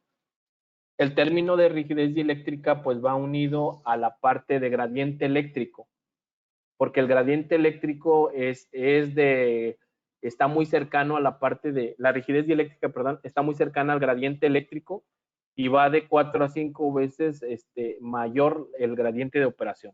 O sea, nosotros vamos a tener un gradiente mínimo, un promedio y un máximo, que lo vamos a ver en la diapositiva siguiente. Entonces, nosotros diseñamos el cable en base a un gradiente promedio. Nunca debemos de pasar el gradiente máximo, porque en el gradiente máximo nos estamos acercando a la parte de rigidez dieléctrica, que es donde el aislamiento se perfora. Entonces, no sé si me estoy explicando bien. Si llegara a haber una pregunta, por favor, ¿no? O sea, el gradiente eléctrico es la parte donde se diseñan los cables, ¿verdad? Gradiente promedio. Vamos a tener un gradiente mínimo y máximo. Nosotros no debemos llegar al máximo, porque ahí nos vamos a encontrar en el valor de rigidez dieléctrica y el aislamiento se perfora. Entonces aquí, bueno, pues un ejemplo del cálculo de esfuerzo eléctrico, ahí era lo que les comentaba. Nosotros tenemos un promedio que debemos de cuidar, vamos a tener un valor mínimo y vamos a tener un valor máximo, el cual no debemos pasar porque nos acercamos a la rigidez dieléctrica de ese aislamiento. Y si lo pasamos, pues el aislamiento se va a romperse y pues bueno, pues ya ahí ya vamos a tener una falla. Entonces nosotros como fabricantes, para cuidar este detalle, nosotros diseñamos los cables en base en ese parámetro, y bueno, nosotros tenemos un gradiente máximo para todos los cables de media tensión de 4 kilovolts por milímetro cuadrado. ¿Y por qué yo lo cito en ese valor? Bueno, porque de acuerdo a esta estadística que viene aquí, nosotros, el cable que más estresa va a ser un 35 KB100 en cobre, vamos a decirlo, aquí en un 0, perdón. Ese es el calibre, el un 0, 35-100, que más tiene un gradiente más alto, o sea, y justamente, bueno, pues el un 0 nosotros lo utilizamos para muchas cosas, ¿verdad? Por ejemplo, el 15-100 para transiciones, etcétera, ¿no? Entonces, en base en eso se diseña. Si ustedes ven aquí, el 35-100 tiene un gradiente más alto que el 35-133. ¿Por qué? Bueno, pues por el espesor, ya lo comentamos. Y bueno, y si ven, conforme va incrementando el calibre, pues el gradiente va bajando. ¿Por qué? Bueno, pues porque tenemos una sección de conducción mayor, ¿no? Entonces, pues ahí no va a haber tanto calentamiento en la parte del conductor y pues no vamos a tener problemas por la parte del gradiente, no vamos a infringir la rigidez dieléctrica de ese aislamiento y pues no vamos a tener una falla franca tierra ahí, ¿no? Entonces eso hay que cuidarlo mucho. Nosotros como fabricantes pues diseñamos los espesores de aislamiento con base en estos 4 kilovolts por milímetro cuadrado que viene en esta norma, ¿no? Por ahí nos piden un comentario, a ver si abre su micrófono. Adelante. El maestro Eduardo García quiere opinar algo. Ok, sí, por lo que estamos oyendo, y además esto ha sido de siempre, un conductor puede conducir mucha corriente y si se consigue un aislamiento que resista más el calor, en imaginación pudiera conducir más corriente, pero al conducir más corriente va a estar más caliente, va a representar mayores pérdidas en su conducción y va a representar una posibilidad mayor de riesgo. Y el comentario a lo que yo veo, por lo que estoy oyendo, es que si nosotros pensamos en trabajar un conductor lo más caliente que se pueda, lo que estamos haciendo es poniéndole todo en bandeja para una posible falla. Y de siempre la teoría de diseño eléctrico es que trabajemos los conductores lo más fríos posible. Aunque la tabla permita 150 grados, no es bueno trabajarlos tan calientes. Es correcto, Inge. De hecho, por eso tenemos la temperatura de sobrecarga, la emergencia, que son 130 grados, pero la norma no te recomienda trabajarlo por más de tantos periodos, esa temperatura, y es correcto lo que tú dices. De hecho, por eso cuando se hace el diseño de sistemas subterráneos, normalmente lo tomamos, en vez de tomarlo al 100% del factor de carga, lo tomamos al 75, ¿verdad? Y bueno, pues sobre todo el dimensionamiento de los conductores, tanto por ampacidad como por caída de tensión. Y ahorita vamos a ver, nosotros no vamos a ver eso ahorita, pero vamos a tocar algo de cortocircuito. Tiene que ser bien dimensionado porque si no vamos a llegar a esa temperatura más rápido, ¿verdad? Si el circuito no está bien dimensionado, pues vamos a trabajar por arriba de los valores de temperatura de operación del conductor y pues bueno, vamos a estar más cerca de lo que tú comentas. No sé si haya quedado claro, tengas algún otro comentario, Inge.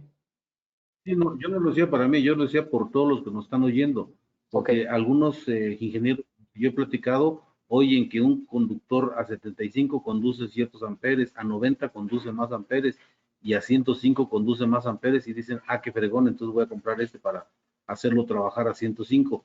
Y lo que yo quisiera compartir la conciencia es que desde el punto de vista de seguridad, es un error pensar en trabajar un conductor lo más caliente posible, que desde el punto de vista de seguridad no hay que abusar de la temperatura, hay que usarla para cortocircuito, para una posible sobrecarga, pero no para una condición normal de trabajo. Sí, es correcto. Gracias por tu comentario, Inge. De hecho, inclusive, si nosotros tenemos en una instalación un banco de ductos, donde tenemos un arreglo, no sé, de 3 circuitos en formación plana, ¿verdad? Ahí nosotros tenemos también incidencia de calor sobre los conductores que están en el centro y van a tener temperaturas diferentes. O si nosotros los llevamos por al lado de fuentes de calor, llámense hornos eléctricos, etcétera, pues también van a tener incidencia de calor porque al final es un efecto que lo vamos a ver que es térmico y efectivamente, como tú lo dices, vamos a estar sobrepasando la temperatura de operación y por ende la vida útil del conductor va a ir cayendo, ¿no? Ahí, bueno, aquí llegamos a la parte de las pantallas metálicas.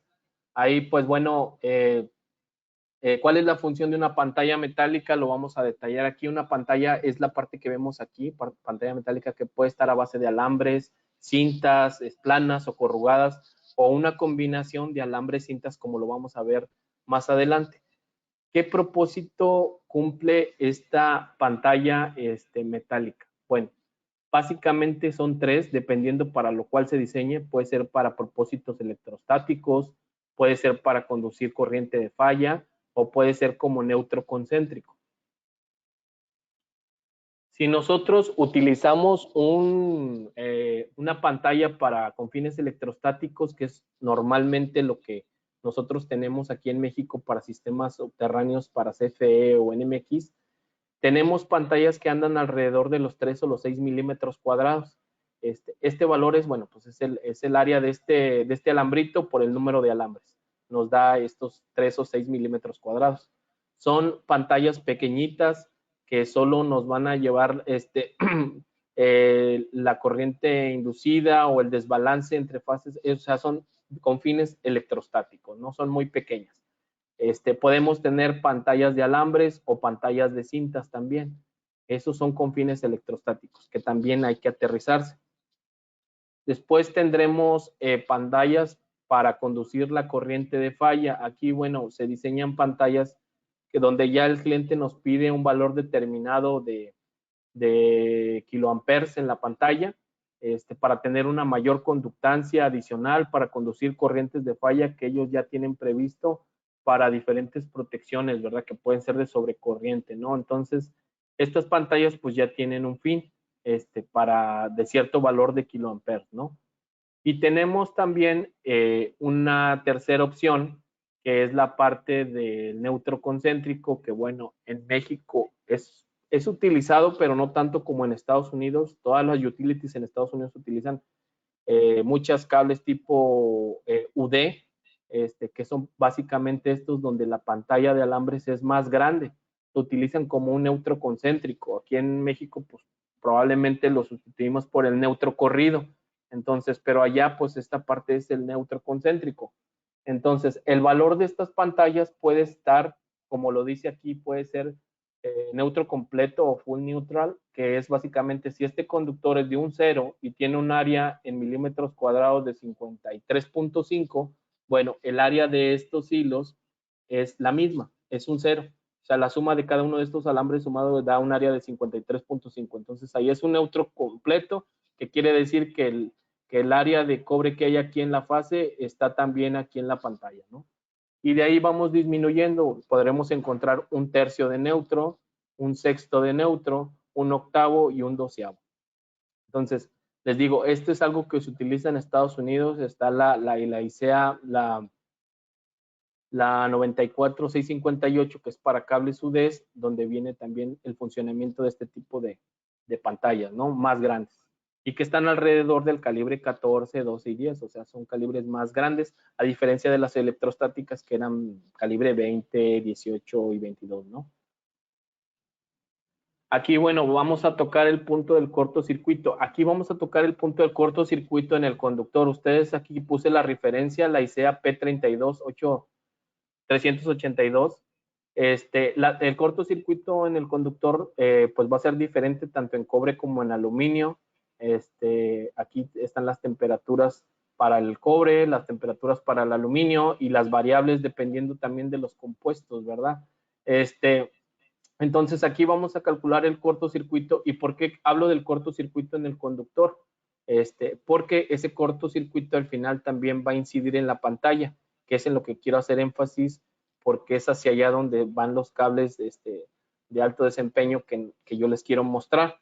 Este cálculo de cortocircuito pues va a tener inmerso aquí el material del conductor, el material del aislamiento, porque ese material del aislamiento va a tener una temperatura de operación y va a tener una temperatura de cortocircuito. Por ejemplo, si nosotros quisiéramos calcular el cortocircuito en un elemento termoplástico de PVC, bueno, pues su temperatura de cortocircuito son 150. Si lo quisiera calcular para un XLP, que es un termofijo, pues es mayor, ¿no? Es de 250, entonces ahí tenemos un beneficio, ¿no? Y finalmente, en el caso de las pantallas, también juega la cubierta, que es lo que vamos a ver más adelante, ¿no? Entonces, bueno, aquí pues las curvas de daño tradicionales del conductor, la intención, pues bueno, en una condición de cortocircuito, lo que nos interesa es proteger lo que esté debajo de la curva, aquí como lo podemos ver, y no estar por aquí arriba, ¿no? Entonces, aquí lo que quiero hacer yo énfasis es que si tenemos un nivel determinado de cortocircuito en el conductor, vamos a tener en cierta relación uno también en la pantalla. Entonces, también en ese aspecto hay que ser muy cuidadosos de cómo elegimos nosotros la pantalla. Porque en el caso de la pantalla nosotros podemos encontrar la referencia en la ICEA P45482. Miren, aquí puse un ejemplo con estos tres tipos de pantalla que ya les comenté para diferentes calibres. Si vemos en la primer fila, tenemos un calibre 1.0 en cobre. Para este ejercicio estamos utilizando un cable de cobre XLP 35 kb, 100% nivel de aislamiento con pantallas de alambres de diferentes secciones para hacer alusión a la electroestática, a la de corriente de falla y a la de neutro concéntrico. Y con una cubierta termoplástica, que es lo que normalmente nos encontramos en el mercado. Sí, puede ser un PVC o puede ser un polietileno. Los dos son llamados termoplásticos, ¿no? Entonces, aquí en el caso del calibre 1.0, nosotros en el conductor vamos a tener una corriente de cortocircuito a 8 ciclos de 20.8 kiloamperes. Y bueno, si utilizamos una pantalla electrostática, que como les comentaba, de 3 a 6 milímetros cuadrados, pues vamos a tener una corriente de cortocircuito en esos 8 ciclos de 1.82 kiloamperes. Y conforme nosotros vayamos aumentando la sección, pues vamos a tener una mayor capacidad para llevar esa corriente de falla.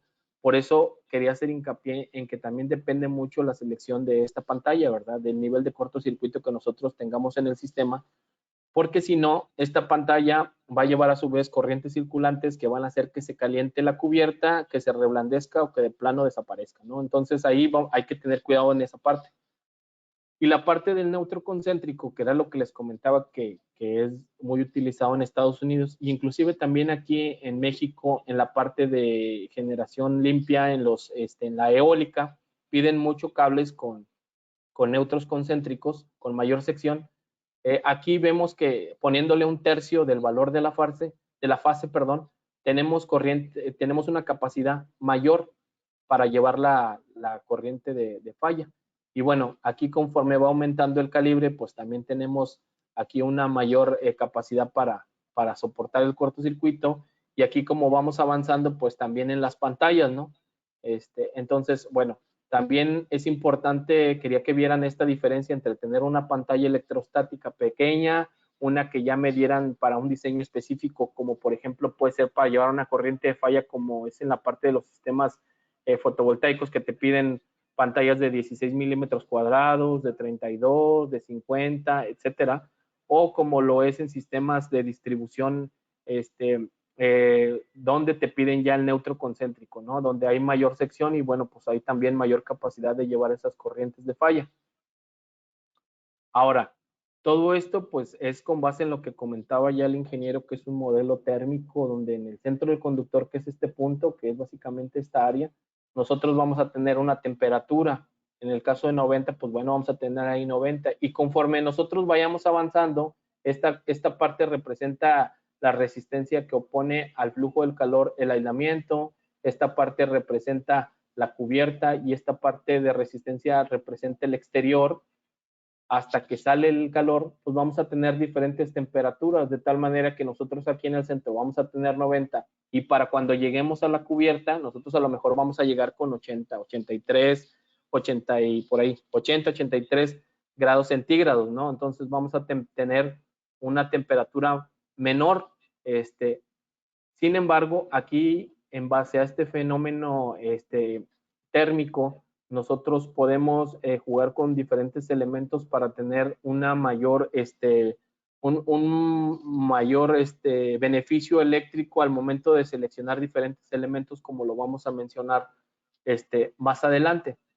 Ahora, nada más para hacer un recuento, nosotros tenemos las temperaturas de operación del aislamiento, como ya lo mencionamos y como lo comentó el ingeniero, que en el caso del XLP nosotros vamos a tener 90 grados de temperatura normal, ¿verdad? Que normalmente a veces pues va a estar abajo, a veces va a llegar a los 90. Nosotros si trabajamos el conductor a una temperatura de sobrecarga, pues ya ahí va a haber un envejecimiento en ese conductor. ¿De cuánto tiempo? No sabemos, ¿no? Y si hay un fenómeno de cortocircuito, pues esta es la temperatura que puede soportar el aislamiento bajo ese cortocircuito. Normalmente cuando hay una falla también de cortocircuito, pues se tiene que revisar el sistema, a veces se tiene que hacer pruebas también para ver si sigue estando en buenas condiciones, ¿no? Entonces, esta es la temperatura que soporta el aislamiento en un escenario de cortocircuito. Obviamente, pues fácilmente puede superar este valor y pues bueno, destruir el buen funcionamiento de ese conductor. Entonces, aquí llegaba esto porque está la parte de la cubierta del cable, que muchos dirán, bueno, pues es que la cubierta pues no tiene un propósito eléctrico, sino más bien nada más es para la parte de abrasión, desgarres, ambientes especiales, o sea, más que nada para proteger al cable contra alguna condición mecánica o química que pudiera tener para que no dañe el núcleo. La respuesta es sí. Sin embargo, si nosotros esta cubierta que normalmente es de PVC o de polietileno, que es un material termoplástico, la cambiamos por un material termofijo, que es un XLP, que se puede con la norma, la ICEA 94, nosotros también cambiamos la temperatura de esta cubierta y por ende podemos hacer una construcción con un número de hilos menor y que nos dé el mismo valor de cortocircuito. ¿Cómo? Bueno, a continuación, la norma ICEA, la P45, nos muestra esto que les estoy comentando. Nos dice que si nosotros utilizamos los termoplásticos, que es el PVC o el polietileno, que es en esta parte de termoplásticos, la cubierta va a poder soportar 200 grados. Y si nosotros utilizamos un termofijo, que es XLP, como cubierta, nosotros podemos llegar a soportar los 350 grados. O sea, casi son 150 grados más. Entonces, bueno, como esta norma aquí no lo está detallando y la ICEA 94 lo permite, pues vamos corriendo un modelo con esta cubierta, vamos reemplazando la de termoplástica por termofija para ver qué comportamiento nos da este conductor. Y bueno, finalmente llegamos a este cable que hemos denominado cable de alto desempeño, que lleva una cubierta, la parte de esta, de XLP, que es un material termofijo. Reemplazamos el PVC, reemplazamos el polietileno y le ponemos un termofijo para tener una mayor temperatura y de esa forma ver qué comportamiento nos da el cable ante un cortocircuito. Y bueno, aquí abajo ejemplificamos eso. Tenemos un cable 1250 KC1000 XLP. Para este diseño, pues escogimos un neutro concéntrico, pues que es donde se puede apreciar un poco mejor el cortocircuito en pantalla. 35 cables 100, que es normalmente donde tienen el mayor esfuerzo los cables. Y entonces vamos a ver este cable. Y aquí está con una cubierta de polietileno, aquí está con una cubierta de XLP, los dos tienen un tercio de neutro, pero nosotros al ponerle una cubierta XLP podemos disminuir el número de hilos en la pantalla, 7 hilos menos, del calibre 10, o sea, 25% menos, ¿no? Entonces ahí lo que estamos haciendo es mantener el nivel de cortocircuito en la pantalla, por el simple hecho de cambiarle el material de la cubierta, ¿no? ¿Qué era lo que principalmente nos limita? Por ejemplo, tú si pides un cable para operar a 105 grados, tiene que tener un material de PVC, que es el que lo soporta, polietileno no puede. Y entonces así vamos cambiando. En este caso, si tú le pones un XLP, que es un material termofijo, tú puedes ya tener una temperatura mayor en la cubierta y de esa forma ponerle menos hilos a la pantalla y mantener el mismo nivel de cortocircuito. Ahora, pues esto no es algo propio que digan, bueno, pues Viacom se sacó esto de la manga. No, es ya una tendencia que se está manejando en sistemas fotovoltaicos en Estados Unidos, sobre todo, y eólicos, donde, pues como ustedes saben, tenemos demanda, o sea, estos sistemas generan grandes cantidades de energía altas y fluctúan, y entonces, pues tenemos ahí pues un nivel de cortocircuito alto. Entonces ellos también ya están utilizando estas cubiertas de XLP para pues sacarle ahí una mayor ventaja al costo del producto, porque si nosotros le disminuimos el número de hilos en pantalla, pues obviamente tenemos un precio diferente al que utilizar los otros, y entonces ellos ya se ven beneficiados, y como piden una gran cantidad de este tipo de cables, pues ya ven un beneficio, ¿no? Y se mantienen las condiciones de cortocircuito y tenemos un producto más barato, ¿no? Entonces, combinado con esto, y aquí, bueno, nada más que no se me pase, la cubierta es lo que estamos reemplazando, y solamente reemplazando este elemento nosotros estamos viendo este beneficio, ¿no? De poder quitarle hilos a la pantalla y mantener el mismo nivel de cortocircuito. Entonces, ¿qué pasa si aparte de tener una cubierta de XLP, nosotros tenemos en la pantalla soleras? ¿verdad? En vez de ser redondas, sean cuadradas. Pues vamos a tener una mayor área para el cortocircuito, vamos a tener una mayor área para llevar las corrientes de falla. Y bueno, platicando, retomando el caso, miren, aquí está una muestra ya de estos tipos de cables. Al ponerle soleras, nosotros también disminuimos el diámetro del cable, que bueno, por ejemplo, en Estados Unidos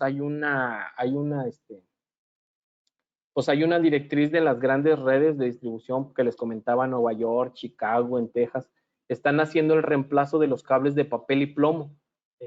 Pero pues como ya les comentaba, esta infraestructura pues es de años, ¿no? Y muchas de ellas se encuentran en centros que no pueden ser modificados. Imagínense modificar la red del centro histórico, pues está en chino, ¿no? Entonces ahí ya hay bancos de ductos que tienen cierta dimensión y pues cuando eran cables PIL, pues la pantalla de plomo podía llevar cierta corriente de cortocircuito, que nosotros con los alambres podemos llevar, pero nos salimos en diámetro, porque si lo ven aquí, el alambre pues estaría un poquito más arriba y el diámetro sería mayor.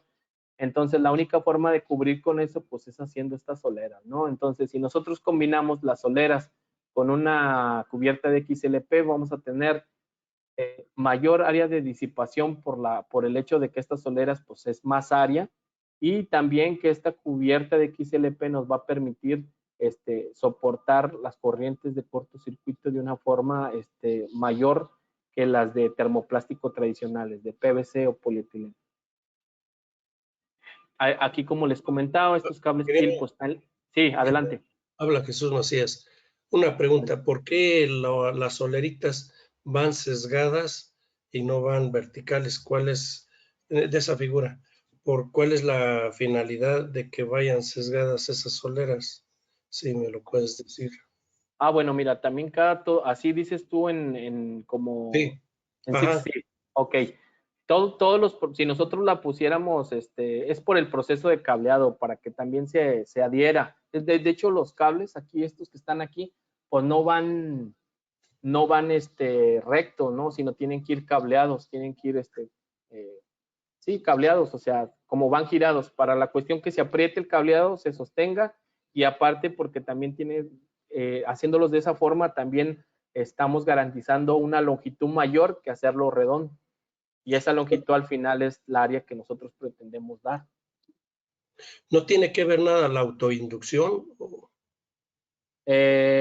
Bueno, pues en el caso de los alambres, sí, digo, de hecho si estos fueran un sistema trifásico, el sistema trifásico va así como twisteado. Y sí tiene que ver con la inducción en el caso de cables trifásicos, porque ahí es donde los campos electromagnéticos van incidiendo uno sobre otro, y el hecho de que vayan en trébol los mitiga, los anula. Así es, pero en este es básicamente por el cableado, porque inclusive aunque vaya así, hay inducción en estos alambres. Ok, gracias. Así es. Ok. Bueno, y de hecho es una parte importante esa que comentas, ingeniero, porque ya después de tener estos sistemas, ahora son los arreglos. Las pantallas cómo van aterrizadas en 1 o 2 puntos, cómo es la configuración, plana, en trébol, si tenemos varios tréboles, cómo es mejor, y así, ¿no? Porque el hecho de tener cables en formación plana, pues ahí va a haber inducción unos con otros. Si nosotros lo tenemos en forma de trébol, pues ahí vamos a tener que vamos a anular por los campos electromagnéticos la inducción en esos conductores, y pues no se va a tener, ¿no? Entonces ahí juega mucho también la configuración que tengamos, y bueno, pues si después me dan oportunidad, pues entramos de lleno también a ese tema, que sería una segunda parte de esto, ¿no? Aquí, bueno, ya nada más para terminar, nosotros utilizamos soleras, se tiene un nivel de cortocircuito aceptable, alto también, y básicamente estamos nosotros ofreciendo este tipo de cables al mercado como una solución de reemplazo a los PILC, como una solución para cables de energías limpias, de utilities, de industria, donde los niveles de cortocircuito pues sean altos, ¿no? Y bueno, pues sean sistemas más seguros, más confiables, con cubiertas de XLP que aguanten un poco más pues este tipo de fenómenos, ¿no? No sé si hay alguna pregunta. Sí. Ingeniero, soy Jorge Ugalde. soy portador de una pregunta del ingeniero Roberto Ruelas, que no tiene micrófono en su aparato, y dice, es más grueso que el cable XLP normal. ¿Qué pasa con el radio máximo de doblez permitido? Y también las reactancias y las resistencias, ¿dónde se pueden obtener? Porque serán diferentes respecto a lo que aparece en catálogos. Sí. Y la ampacidad, me supongo que es la misma, ¿no? Sí, bueno, ahí, considerando que, por ejemplo, el NEC o la NOM, manejan pantallas electrostáticas, o sea, las referencias de media tensión que tenemos en el NEC o en la norma son para pantallas electrostáticas aterrizadas en un punto. Y por ahí hay un punto que te dice que si lo aterrizas en 2 o más, pues la corrijas, pero prácticamente no hay mucha diferencia. En el caso de cables UDs, con neutro concéntrico, full neutral, 1/3, 1/6, 1/12, tenemos un documento del IEEE que es el IEEE 835, el estándar 835. Ahí vienen las ampacidades para diferentes configuraciones, ampacidades nada más. En el caso de las reactancias, de las resistencias, pues no hay tanto problema porque es propia del conductor, pero las reactancias o las impedancias, que ya es el conjunto de los dos, pues sí tendría que ver el arreglo, porque le digo, estos estándares pues nada más traen la ampacidad, pero aquí pues habría que calcularlo. Obviamente si es una sección mayor en la pantalla, pues sí va a cambiar el valor de impedancia. Entonces, afortunadamente en la actualidad, hay programas, ¿verdad? Está, por ejemplo, el SYNCAP, que es un programa para el cálculo de sistemas subterráneos que utiliza CFE, algo caro, creo que está más caro que el ETAP. Si así de por sí el ETAP es caro, es más caro, ¿no? Entonces, con este sistema de SYNCAP, nosotros podemos modelar cualquier sistema subterráneo, si vaya directamente enterrado en banco de ductos, con relleno térmico, configuraciones de 6x6 o lo que queramos, si va monopolar, si va trébol, con diferentes distancias, a diferentes profundidades, con la resistividad del terreno adecuada para obtener todos esos parámetros, ¿no? Que es tanto la ampacidad como las resistencias, reactancias, impedancias de secuencia positiva, negativa, voltajes y corrientes inducidos, etcétera, ¿no? Entonces, realmente yo me pongo como usted, en el lugar de ustedes, no hablando como fabricante, y vaya que es todo un show conseguir este tipo de información.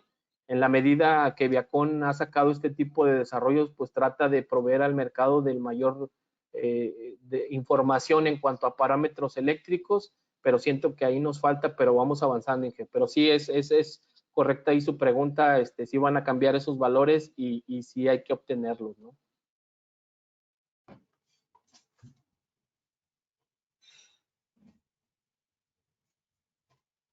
No sé si hay otra pregunta, si se contestó.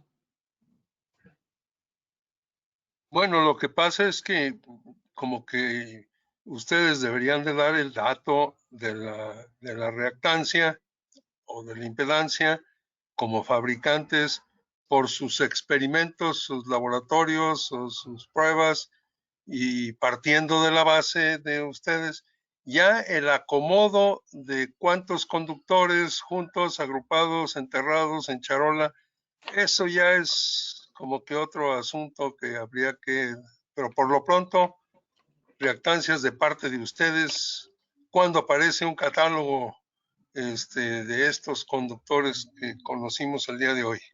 Sí, miren, por ejemplo, yo de la cuestión, vamos a trabajar, yo me comprometo a trabajar en el de las cubiertas con XLP y soleras. Tenemos ya un catálogo de parámetros eléctricos con pantallas electrostáticas donde vienen datos que yo les voy a compartir al colegio y que espero que les hagan llegar de estos parámetros. Aquí normalmente cuando son datos para cables de media tensión, nosotros no damos un valor por lo que le comentaba, ¿verdad? De las reactancias, pues ahí dependen de la geometría del circuito, de la distancia media geométrica de la formación del circuito. Entonces, y a eso si le agregamos que si nos piden ampacidad hay otros factores que juegan ahí, entonces a veces no nos arriesgamos a dar parámetros hasta que el cliente no nos pase los datos de instalación precisos, ¿no? ¿Cuáles? Todos, no sé, configuración, forma de aterrizamiento, cómo los vas a instalar, cuántos circuitos, etcétera, ¿no? Para resistividad del terreno, temperatura ambiente, temperatura del terreno, si van directamente enterrados. Entonces, para poder nosotros dar valores de reactancia, ¿no?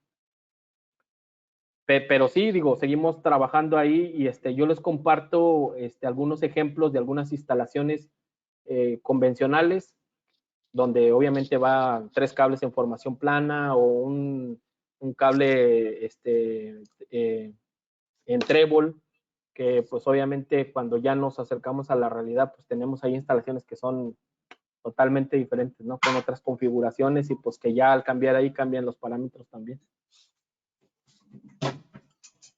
Sí, ingeniero, y otra pregunta mía, Jorge Ugalde. Sí. ¿A partir de qué calibre fabrican este cable que nos enseñaste hoy? ¿Y cuál es la longitud mínima de fabricación? Sí, bueno, ahí ahorita pues estamos incursionando en la parte del 35-100, obviamente a partir del calibre 1.0, un 0 AWG. Va a ser lo mismo que lo normal, ¿verdad? Lo que está por ahí en la NOM del artículo 310-104E, que parece que para 5 kb te permite el 8, para 8 kb el 6, para 15 el 2 AWG, para el 15 el 25 y el 35 a partir del 1.0. O sea, vamos a tratar de igualar. De hecho, no tenemos ningún problema en proceso para aplicar la parte de soleras y la cubierta tampoco. Ahí las longitudes, pues, va a depender del calibre, donde obviamente, pues, manejamos desde 500 metros hasta 1000 metros, de acuerdo al calibre, sobre todo para que se acomode en el carrete, ¿no? Pero sí, ahorita vamos empezando con el Pills Replacement, que básicamente son cables en 15, en 25 y en 35, desde el 1.0 hasta el 500. Así es. Gracias, ingeniero. A usted, Inge. No sé si hubiera alguna otra pregunta, compañeros, anímense. Rodolfo, ¿nos vas a compartir la presentación nueva, verdad? Sí, miren, o sea, realmente yo soy de la idea que, pues bueno, no me considero muy bueno en lo que hago, pero esto que preparé para ustedes lo hago con mucho cariño. Se los voy a compartir nada más en PDF a los miembros que asistieron y a los miembros del Sí, CIMEC, claro. con todo gusto, y porque ya ven que ahorita las empresas te hacen firmar contratos de confidencialidad. Entonces nada más voy a quitar 2 o 3 cosas donde vienen procesos de maquinaria, pero con todo gusto lo comparto con ustedes, sin problema. Claro. Pues mira, muchas gracias. Nosotros tenemos aquí un reconocimiento que te haremos llegar en electrónico. Gracias. Aquí el maestro Rodolfo Castillo López como expositor en el Círculo de Estudios mediante el webinar Cables de Alto Desempeño, Viacon. Muchas gracias, Rodolfo. Y vamos a estar todavía unos minutos aquí por si hubiera alguna otra pregunta. Yo con esto despido la transmisión, no sin antes mencionarles que el próximo webinar, que es en 15 días, porque la semana que entra no tendremos, el próximo es en 15 días, tendremos el día 20 de julio a la ingeniera Bárbara Adriana Rodríguez Bucio, expresidenta del CIME Chiapas, hablándonos de transformadores. Bien. Recuerden hacer su suscripción al ID Card, que es la liga que les dejé, y poder bajar sus reconocimientos. A nombre del CIMEC, transmitiendo desde Monterrey, Nuevo León, les damos las gracias. A nombre del Quinto Consejo, mi nombre es Gustavo Espinosa. Muchas gracias. Termino de grabar.